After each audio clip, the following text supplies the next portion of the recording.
ಆಚಿ ಮಸಾಲ. ಎಂತ ಅಡಿಗೆಯ ರುಚಿಯಾಗೋ ರಹಸ್ಯವು 20 ರೂಪಾಯಿ. ಕಲಬುರಗಿ ಜನರಿಗೆ ತಟ್ಟದ ಬಂದ್ ಬಿಸಿ. ಯಾವುದೇ ಸಂಘಟನೆಗಳಿಂದ ಬಂದ್ಗೆ ಬೆಂಬಲ ಸಿಕ್ಕಿಲ್ಲ. ಬಸ್ ವಾಹನಗಳು ಎಂದಿನಂತೆ ಸಂಚರಿಸ್ತಾ ಇದ್ದಾವೆ. ಕಾವೇರಿ ನೀರು ತಮಿಳುನಾಡಿಗೆ ಹರಿಸದಂತೆ ಒತ್ತಾಯವನ್ನ ಮಾಡಲಾಗಿದೆ. ಅದು ಕೂಡ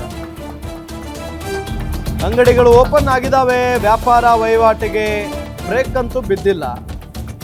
ಪ್ರತಿನಿತ್ಯ ಹೇಗಿರ್ತಾ ಇತ್ತು ಅದೇ ರೀತಿಯಾದಂಥ ವಾತಾವರಣ ಇದೆ. ಆ ನಿಟ್ಟಿನಲ್ಲೂ ಎಂದಿನಂತೆ ಬಸ್ಗಳು ಬೇರೆ ಬೇರೆ ವಾಹನಗಳು ಸಂಚಾರವನ್ನು ನಡೆಸಿದ್ದಾವೆ. ಅಂಗಡಿ ಓಪನ್ ಇದ್ದಾವೆ. ವ್ಯಾಪಾರ ವಹಿವಾಟು ಆರಾಮಾಗಿ ನಡ್ಕೊಂಡು ಹೋಗ್ತಾ ಇದೆ. So no problem. ಇನ್ನು ಕಲಬುರಗಿ ಬಂದ್ ಎಫೆಕ್ಟ್ ಕುರಿತಂತೆ ನಮ್ಮ ಕಲಬುರಗಿ ರಿಪೋರ್ಟರ್ ಶ್ರೀಕಾಂತ್ ಪ್ರತ್ಯಕ್ಷ ವರದಿಯನ್ನ ಕೊಟ್ಟಿದ್ದಾರೆ. ಬನ್ನಿ ನೋಡೋಣ.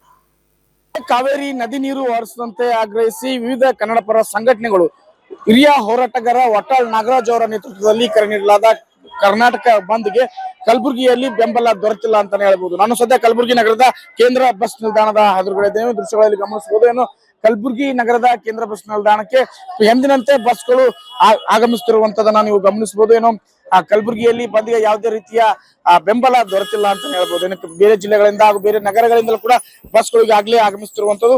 ಕಲಬುರಗಿ ಕೇಂದ್ರ ನಗರ ಬಸ್ ನಿಲ್ದಾಣದಿಂದ ಬಸ್ ಆಗಮನ ಮತ್ತು ನಿರ್ಗಮನ ಕೂಡ ಎಂದಿನಂತೆ ಇರುವಂತದ್ದು. ಬೆಳಗ್ಗೆಯಿಂದಲೂ ಕೂಡ ಯಾವುದೇ ರೀತಿಯ ಬಂಧನ ಎಫೆಕ್ಟ್ ಕಲಬುರಗಿಯಲ್ಲಿ ತಟ್ಟಿಲ್ಲ ಅಂತ ಹೇಳ್ಬೋದು. ನೀವು ದೃಶ್ಯಗಳಲ್ಲಿ ಗಮನಿಸಬಹುದು. ಯಾವುದೇ ಅಂಗಡಿ ಮುಂಗಟ್ಟುಗಳನ್ನು ಕೂಡ ಇಲ್ಲಿನ ವ್ಯಾಪಾರಿಗಳಾಗ್ಬೋದು ಜನಸಾಮಾನ್ಯರಾಗರು ಬಂದ್ ಮಾಡಲು ಬಿಟ್ಟಿಲ್ಲ. ಆದ್ರೆ ಎಂದಿನಂತೆ ವ್ಯಾಪಾರ ವಹಿವಾಟು ಕೂಡ ನಡೆದಿರುವಂತದ್ದು. ಇನ್ನು ಕಾವೇರಿ ನದಿ ನೀರು ಬಿಡೋದ್ರಿಂದ ಇಲ್ಲಿನ ರೈತರಿಗೆ ಹಾಗೂ ಕುಡಿಯುವ ಬೆಂಗಳೂರು ಭಾಗದ ಜನರಿಗೆ ಕುಡಿಯುವ ನೀರಿನ ಸಮಸ್ಯೆ ಎದುರಾಗತ್ತೆ ಅನ್ನುವಂತಹ ಆಗ್ರಹವನ್ನ ಏನು ಕನ್ನಡಪರ ಸಂಘಟನೆಯ ಮುಖಂಡರು ಮಾಡ್ತಿರುವಂತದ್ದು. ಹೀಗಾಗಿ ಕಾವೇರಿ ನದಿ ನೀರನ್ನ ತಮಿಳುನಾಡಿಗೆ ಹರಿಬಿಡದಂತೆ ಆಗ್ರಹಿಸಿ ಇದೀಗ ಹೋರಾಟವನ್ನ ನಡೆಸಲಾಗ್ತಿದೆ. ಆದ್ರೆ ಕಲಬುರಗಿಯಲ್ಲಿ ಬಂದ್ಗೆ ಯಾವುದೇ ರೀತಿಯ ಬೆಂಬಲ ದೊರೆತಿಲ್ಲ ಅಂತಾನೆ ಹೇಳ್ಬೋದು. ಏನು ಕಲಬುರಗಿಯಲ್ಲಿ ಅತಿ ಹೆಚ್ಚು ರೈತರು ಯಾವುದೇ ರೀತಿಯ ಪ್ರತಿಕ್ರಿಯೆ ನೀಡ್ತಿಲ್ಲ.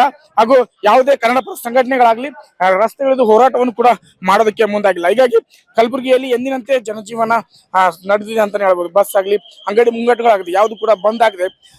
ಎಂದಿನಂತೆ ಜೀವನ ಸರಾಗವಾಗಿ ನಡೆದಿದೆ ಅಂತಾನೆ ಹೇಳ್ಬೋದು. Srikanth guarantee news.